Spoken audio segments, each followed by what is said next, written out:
All right, so let's talk windows. So here in this ADU, we've decided to go with a triple pane unit. It's a fiberglass unit from Alpen. And these are super high performance windows with multiple air seals. They've got not triple pane glass in this particular one, but with the Alpens, they actually have a suspended film that makes that third pane on the interior of this glass right here. So it goes right in the middle, and then that's filled with an argon glass, or sorry, gas inside of those panes, which is less thermally transmittive. So it lets less of the heat out or cold in, depending on how you want to look at it. So this is a casement window, so you crank it and it cranks out and then seals back in. These are one of the more efficient styles of windows. So something like a double hung window or a slider is less efficient because it's not as airtight. It's because you've only got that one gasket that's sliding back and forth, whereas this actually like shuts in on itself and you got multiple gaskets that can get compressed. And then when you close this down, it actually locks it into itself and compresses those gaskets so that we're getting a really airtight window. And that's one of the more important things from a window. You could have a great U value of your window that's really thermally broken, but if it's leaky, you get this thermal bypass that happens, and all the energy you're trying to save is just going through the leakiness of the window. So one thing people don't pay attention to often enough, in my opinion, is how leaky is the window and what is that rated as. So this is rated as a really, airtight window. And one of the things about this too, with all of the moisture and vapor that's happening in here, let's say we're cooking pasta, we got house plants, we just took a shower, we're creating all this vapor. On a cold day like today, it's about maybe 37 degrees outside, and tonight it'll probably get down below freezing. What we don't want to have happen is that, moisture condensing on a beer can kind of thing, where the warm, moist air in here hits a cold window and condenses.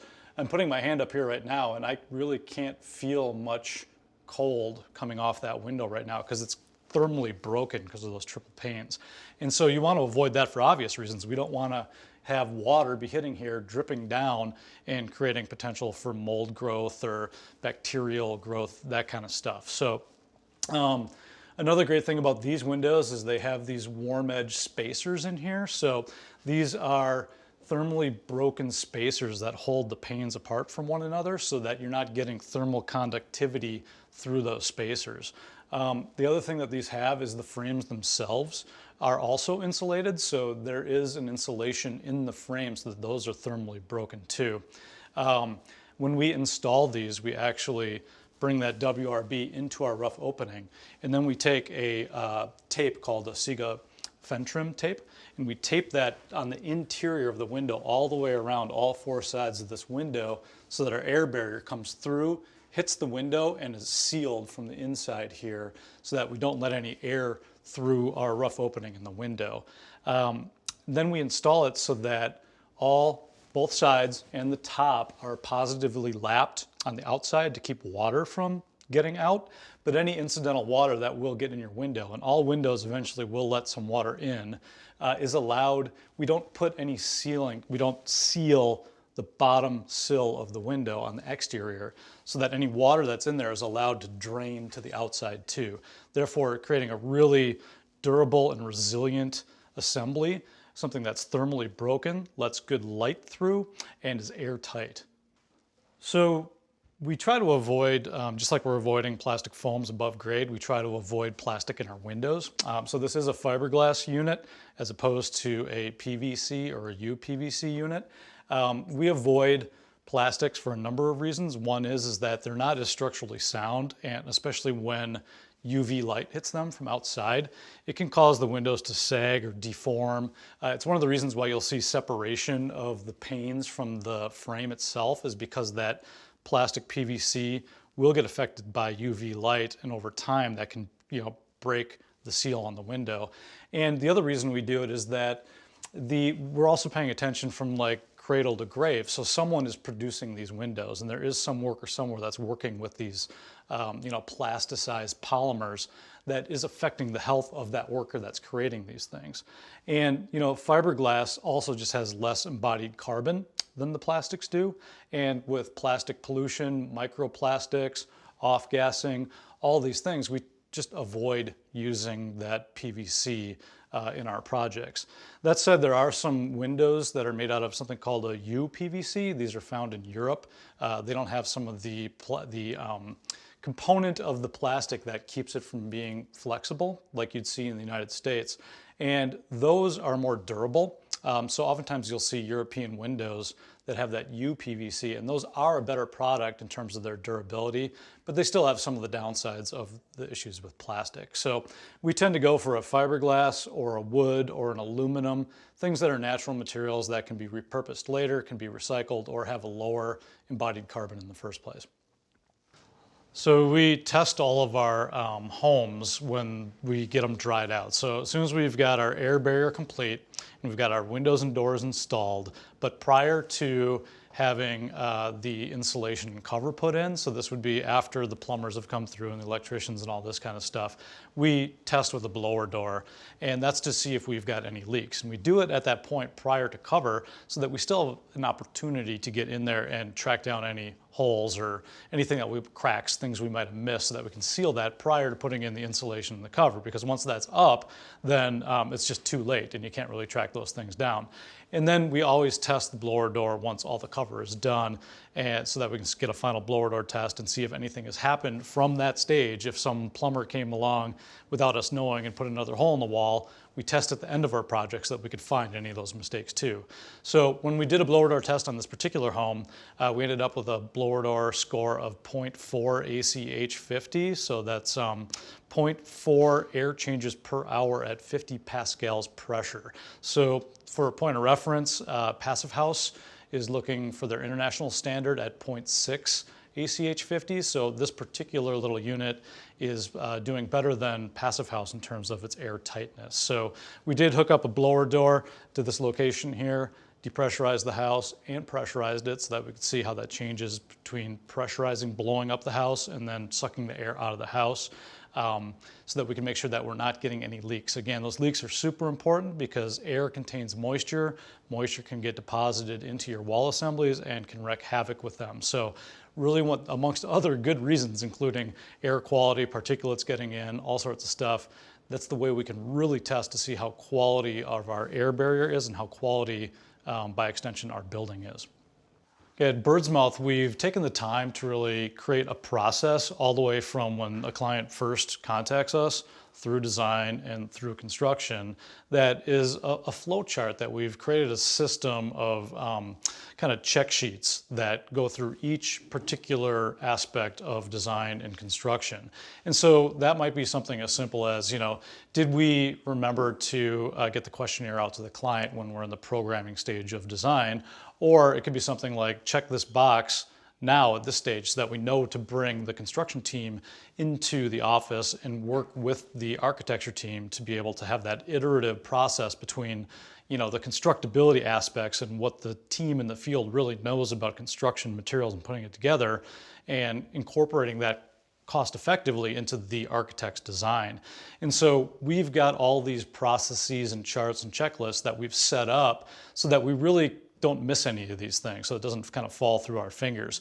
And so when you're thinking about doing a high performance design and then executing it in the field, the design build component is really important, so you can have that cost feedback, that constructability feedback, the efficiency feedback at the same time that the architects are doing that design, so you can work iteratively and as a team towards that same goal. So I highly encourage others that are considering this to really take the time to create check sheets, create a flow chart so that it becomes kind of a mechanical thing, so that when you move to the next phase of design or construction, that you're making sure you're checking off all these boxes and not missing any of these really important components. So speaking about energy savings, this particular house has an EPS score. So this is your energy performance score that you get from the Energy Trust of Oregon of 30. And so that translates to about $45 a month for your typical energy bill for the entire home. Now, this is a zero energy ready home, so it is pre-wired, and we've got conduit going up to the roof here so that they can install solar panels. And once those are installed, that'll easily offset that $45 down to zero, or actually less than zero. So you could actually be positive as far as that goes. And so that energy usage covers all the heating and cooling, which is generally the biggest energy usage in the house. It covers all the plug loads, all of the lighting, so we're using 100% LED lighting in here, and it covers all the cooking and appliances. Anything that powers this house is all covered for that $45 a month. So really hard to beat when it comes to the economic savings and the energy savings in the house. So some of the reasons why clients are interested in green homes and looking to purchase a green home, I think it really boils down to what anybody really wants, right? We're emotional creatures. We want things that make us happy. And so really that's just being comfortable. It's being having a healthy place to live. It's being secure, right? So a green home, you know, besides saving energy, and that is another reason why someone might want to buy a green home, is that it's going to save them energy and save them money. And it might reflect their values too, right? They want to do their part to put their shoulder to the wheel to help against climate change, right? So that's one way that they could do that. But all that aside, you know, people really just want to be comfortable. If your walls are 70 degrees and your body is, you know, warm, you're not going to lose your body heat to that wall as if you're standing next to a cold window. The windows are thermally broken. They're oftentimes triple paned. We're not getting that cold window. There's no drafts that are happening in the house, right? Because it's airtight. We're getting less stack effect. We don't have a lot of really loud and fast moving air that you would get from a typical gas furnace or something like that. So these homes are just generally more comfortable. They're also healthier, which I think is really playing into people's kind of thoughts when they're thinking about homes these days and where they're living.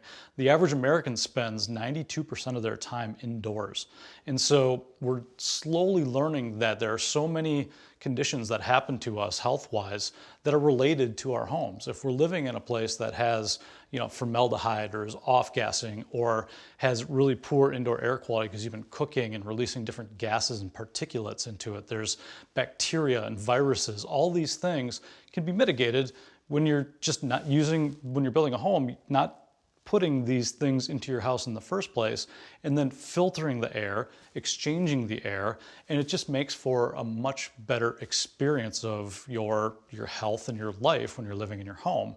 And then finally, people want to be secure inside their homes, right? So a home that's built like this is going to be resilient. If it's the middle of winter and the power goes out, a really well-built and thermally isolated building will retain its temperature.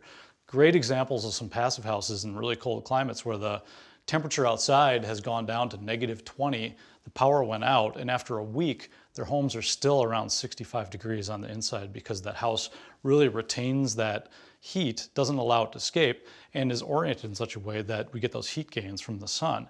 So, you know, there's a real sense of security that you can be in a warm, safe, secure home without having to, you know, spend all this energy on it. And there's so many great things that come from that. So I think those are the main reasons why people would, and really should, want a green home, not just due to the energy savings, but due to all those really important emotional reasons why people want to own any home.